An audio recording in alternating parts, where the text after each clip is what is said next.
Islam talks about hijab. Besides, before talking about hijab for the woman, Allah first speaks about the hijab for the man in the Quran. In Surah Nur, chapter number 24, verse number 30, Allah says, say to the believing man that he should lower his gaze and guard his modesty. Whenever a man looks at a woman, if any brazen thought, any unashamed thought comes, he should lower his gaze. Once there was a young boy looking at a girl for a long time. He was staring. I said, what are you doing? It's haram. He said, our Prophet said the first glance is permitted, second is prohibited. I have not completed half my glance. What did the Prophet mean when he said the first is permitted, the second is prohibited? That means unintentionally, if you look at a woman, you cannot look at her again to stare on her beauty. That doesn't mean you can look at a woman for 10 minutes without blinking and saying, I have not completed my glance.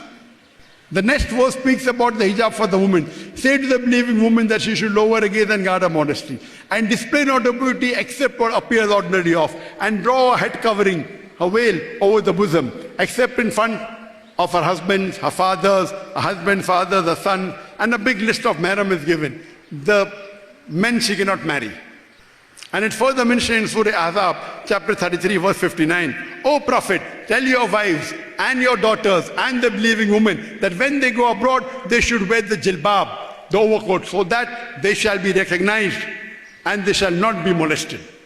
There are basically 6 criteria of hijab. The first differs for the man from the navel to the knee. For the woman, the complete body should be covered. The only part that can be seen are the face and the hands up to the wrist. If they want, they can cover this. There are some scholars who say even this should be covered, it's compulsory.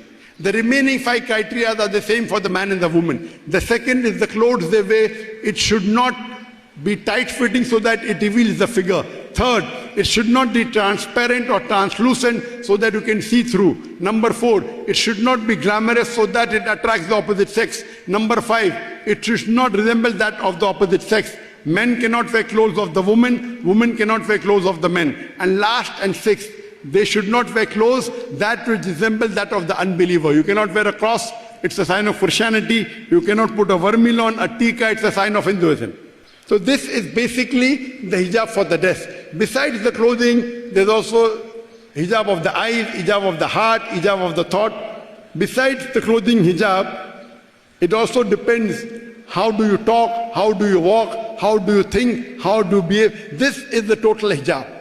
And I give the example that if there are 2 twin sisters who are very beautiful, equally beautiful, if one twin sister is wearing the Islamic hijab, complete body covered, the only part that is seen is the face and hands up to wrist. And the other twin sister who is equally beautiful, wearing the short skirt, mini skirt, low neck, and both of them are walking down the streets of Mombasa. And if round the corner there is a hooligan who's waiting for a catch, which girl will he tease? Will he tease the girl wearing the Islamic hijab, or will he tease the girl wearing the Western clothes? Western clothes. The answer is easy. You invite and you get it. So that's the reason Allah says in the Quran, hijab has been prescribed so that you may be recognized that you are modest and you will not be molested. I'm asking the question, do you know today, the country which has one of the highest rate of rape in the world, it is USA. According to the statistics of FBI, in 1990, in the full year, 102,555 rapes took place.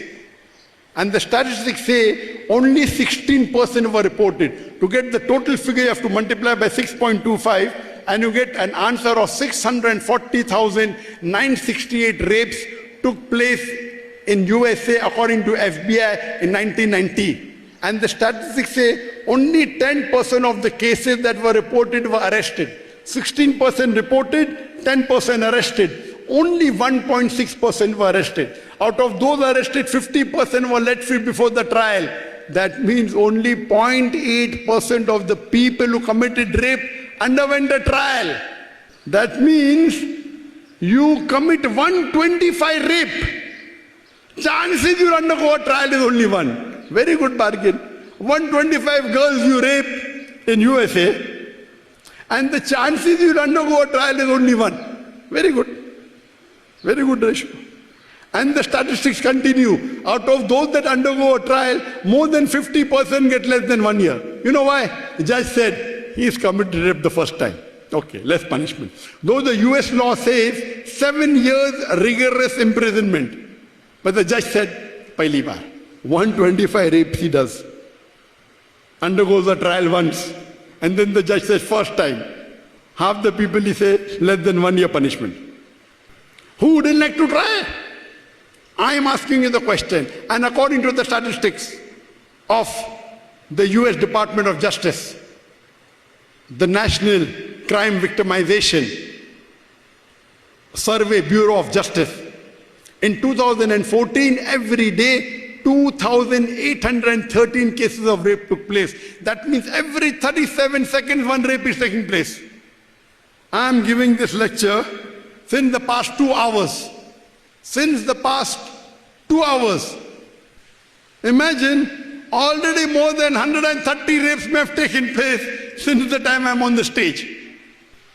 I am asking you the question that if you implement the Islamic Sharia in USA, any man looks at a woman, any brazen thought, unashamed thought comes, he should lower his gaze. After that, every woman should wear the Islamic hijab, complete body covered. The only part that can be seen, not should be seen, are the face and the hands up to the wrist. After this, if anyone rapes a woman, capital punishment, death penalty. I am asking you the question, will the rate of rape in USA, will it increase? Will it remain the same or will it decrease? It will decrease. It's a practical law. You implement the Sharia and get results. That's the reason I say Islam, besides speaking good things, shows you a way how to achieve that state of goodness. That's the difference between Islam and the other religion. The other religion may also speak good points, but the difference in Islam, besides speaking good things, it shows you a way how to achieve the state of goodness.